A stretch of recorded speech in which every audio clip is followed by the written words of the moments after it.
Okay, it's time to get really serious about creating a great looking contact sheet.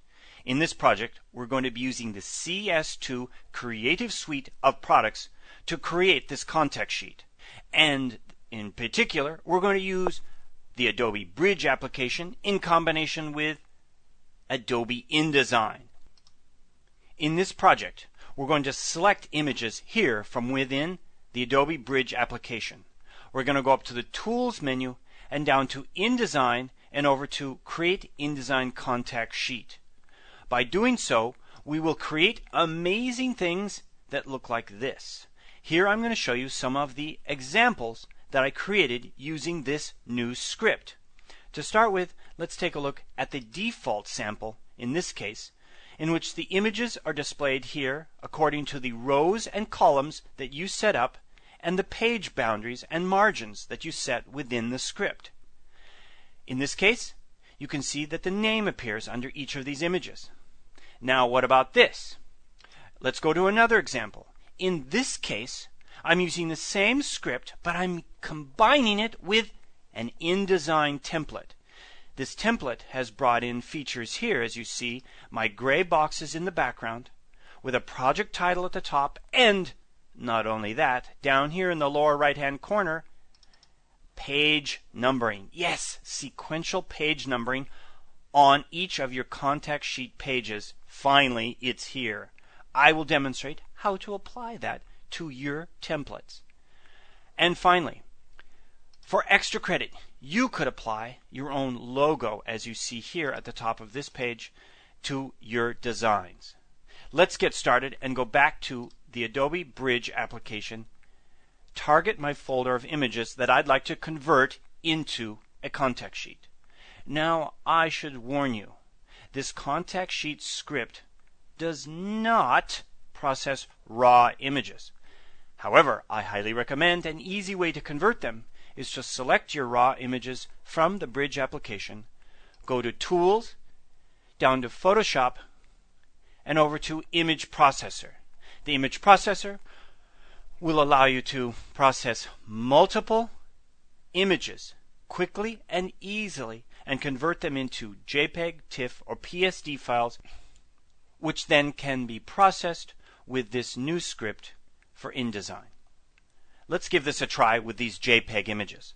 I'm going to target 12 images because the design I'm working with is an 8.5 by 11 inch page with 3 columns and 4 rows. With these images selected, I simply and easily go up here to Tools and down to InDesign and over to Create InDesign Contact Sheet. Here we are in the Contact Sheet dialog. As I said earlier, 3 columns, 4 rows. I've chosen a horizontal and vertical gap of 0.5 inches. I've selected to caption my images with file name only.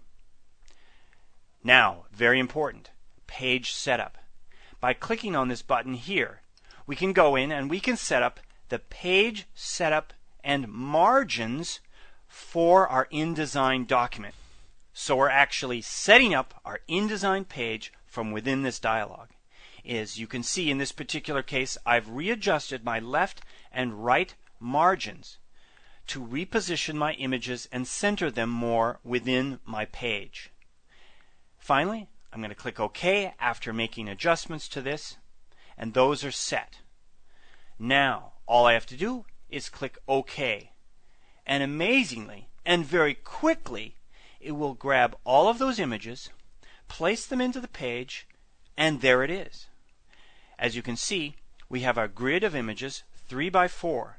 If I select the Command H key on the Macintosh or the Control H key, I can hide those frames around each of these images so I can see this more carefully.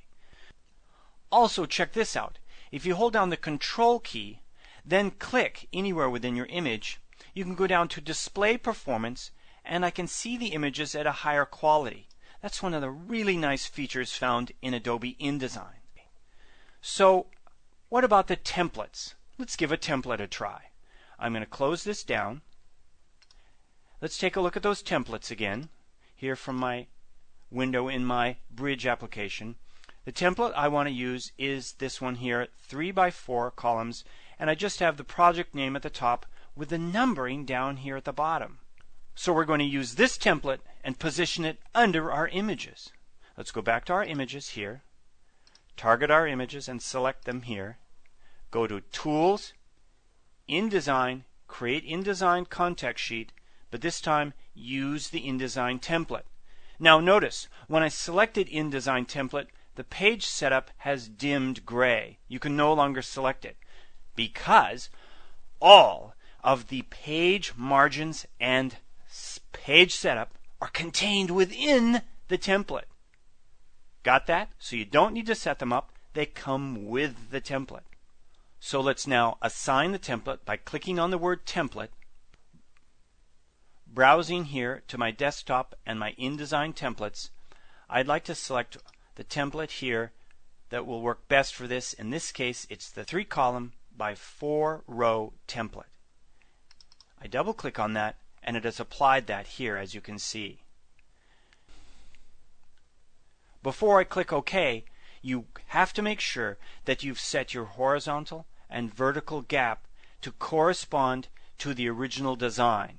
Since I designed this for a horizontal gap of 0.5 inches and a vertical gap of 0.5 inches, then the images will align correctly. So the two things which are critical, the template and the horizontal and vertical gap that you used to create the original template. Now I can click OK. So here we have our results. Looks great. I'm going to select the Command H key on the Macintosh or the Control H key on the PC to hide those borders so I can see this more clearly. I want to show you some of the features found here that make working in InDesign so great when making contact sheets. The first thing I'd like to show you is how easy it is to work with text. All I do now is do a Select All, Command A on the Macintosh or Control A on the PC. Then I select the Text tool. And in this case, I'm selecting the letter A here for character formatting and controls. I can now go in and select a different typeface, and it will globally go through and use Trajan Pro, in this case, across my images, as you see here on the screen. Not only that, I can go up here to this icon below the A, Paragraph Formatting Controls, and let's say I wanted to center this text under each of these images. All I have to do is click on the Align Center, and I now have centered text. Here's another great reason to design your pages within InDesign using this script. If I click here on one of the images, then go to my Control key on my keyboard and select it, then click on that image, I can go down here to Edit Original. This will allow you to go in and edit that actual original that this image is made from. Thus, any alterations and corrections you make to that image will be then applied to your contact sheet. What a great feature. Now, on with our story. Next, project title. That's part of this default master page.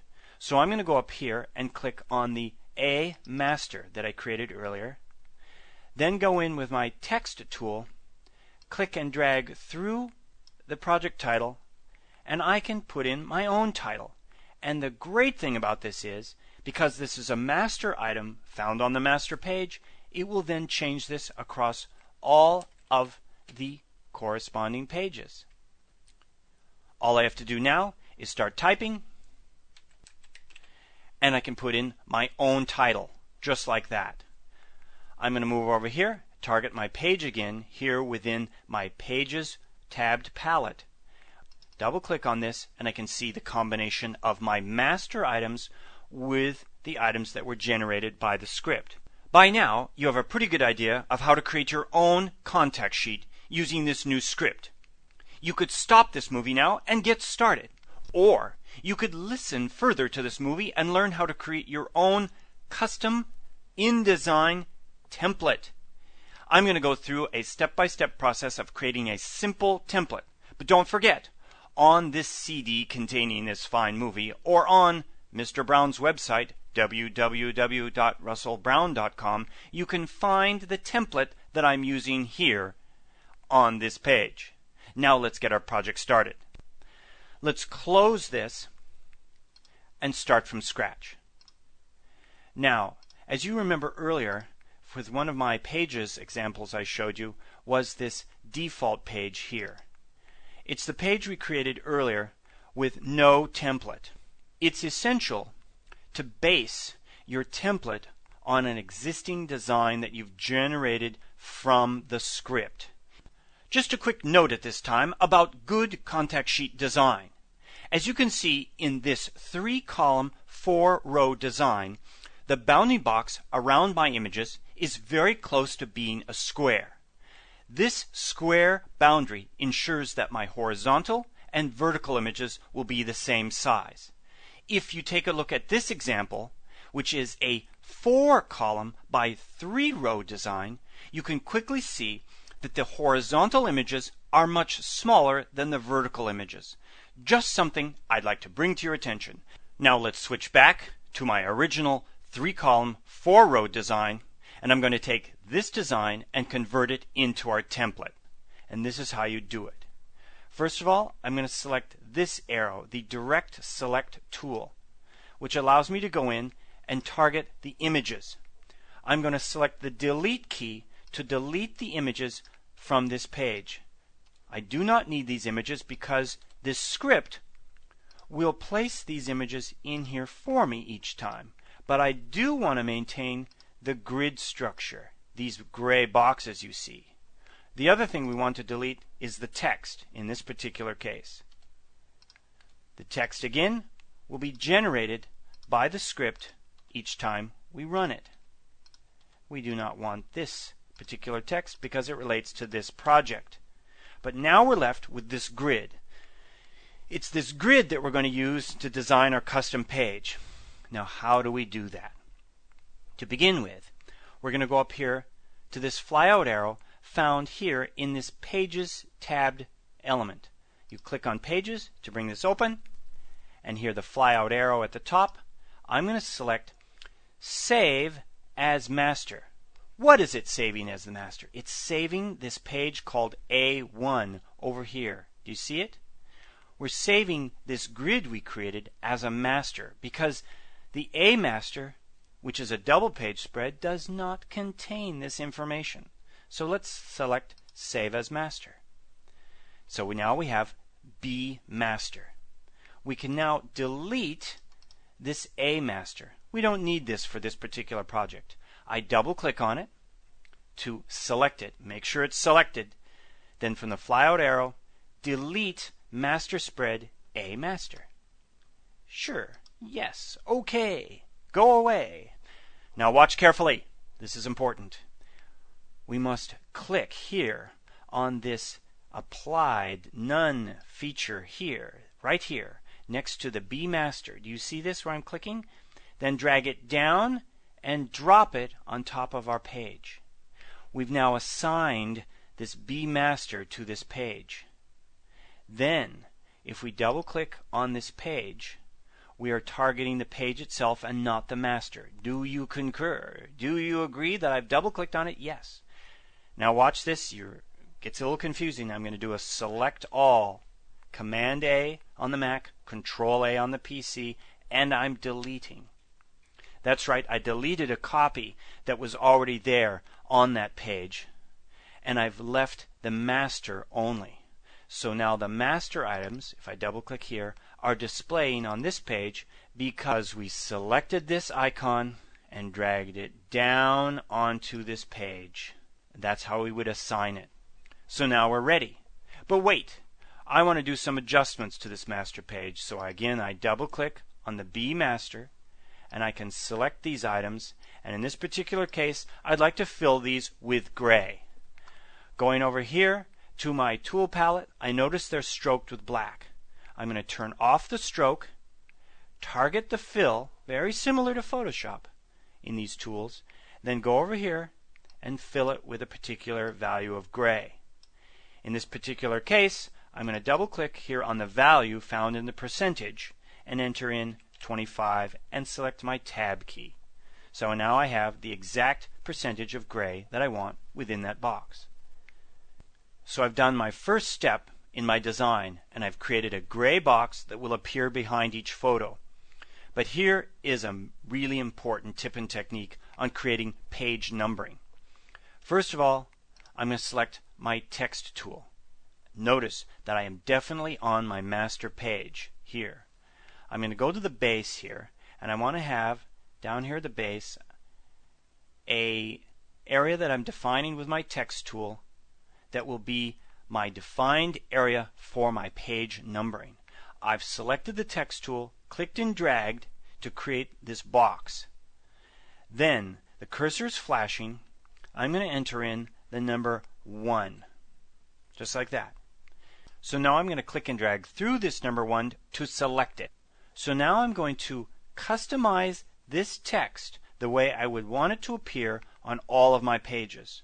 First of all, I want it to be centered within that box by clicking here at the top of my InDesign palette to center this. Notice that I had my paragraph formatting controls available. If I want to adjust the character itself, I click on this icon. Do we want Times Roman?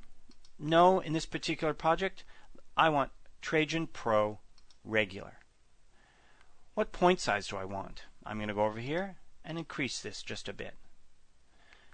This is looking pretty good. So now comes the critical phase to this, because I want to set this number to automatically sequence itself through each of the pages that is created with the script. Ha! Amazing! How can he do that? What he's going to do is move down over this number. Let's zoom in on this just a bit so we can see this more carefully.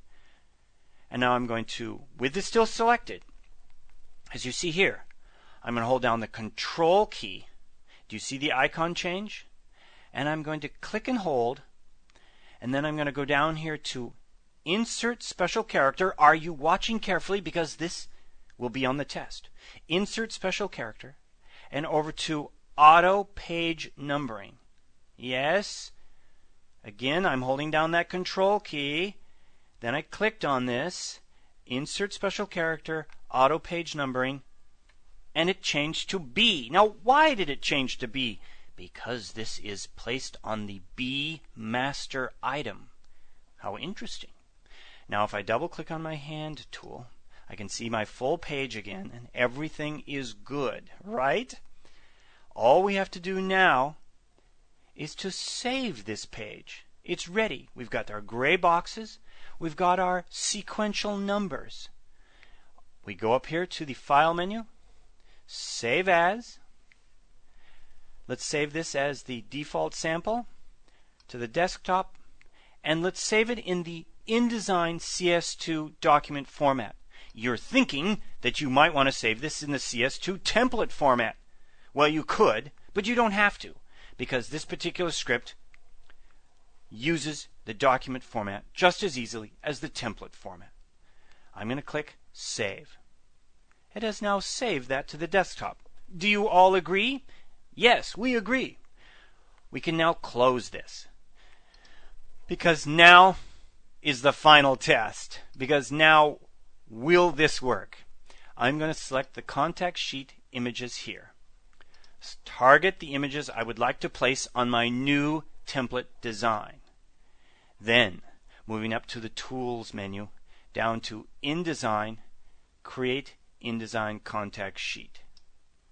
Now, here we go. Horizontal gap and vertical gap. Yes, those are exactly the same as we set for our original template. That's important. 3 by 4 columns and rows. Yes, that is correct. File name, correct. The template, the all-important template which contains the margins and page setup. Why, that is not correct. If I select template, go to my desktop, I will locate my default sample that I created just now and click Open. Again, page setup is great because all of that is contained within the template. Is that cool or what? Then I click OK. I stand back. I cross my fingers. Did Mr. Brown do this correctly? Is he going to look like a hero? Yes, he is. Look at that. A really nice gray box behind each of our images, the name of our file neatly placed below that, and check this out at the bottom, number 1. And if we had selected more than 12 images, it would have created a page number 2, a page number 3, and a page number 4, as many as you wanted. So, with this in mind, take what you've just learned and create your own templates. Or, because I'm so nice, I have supplied you with these simple templates that I created using a 3x4 column and row configuration for an 8.5 by 11 inch page. Plus, I've also given you this design for a 4 column by 3 row. Take special note that in the metadata for each of these templates is contained the valuable information for the number of columns, rows, horizontal and vertical gap settings that you need to apply to the script when you create this page. Okay, give this technique a try. You'll find the templates for this project on this same CD with this fine movie, or on Mr. Brown's website. So you can follow along with this project, or just use Mr. Brown's templates directly. Give this technique a try the next time you're trying to create great looking contact sheets.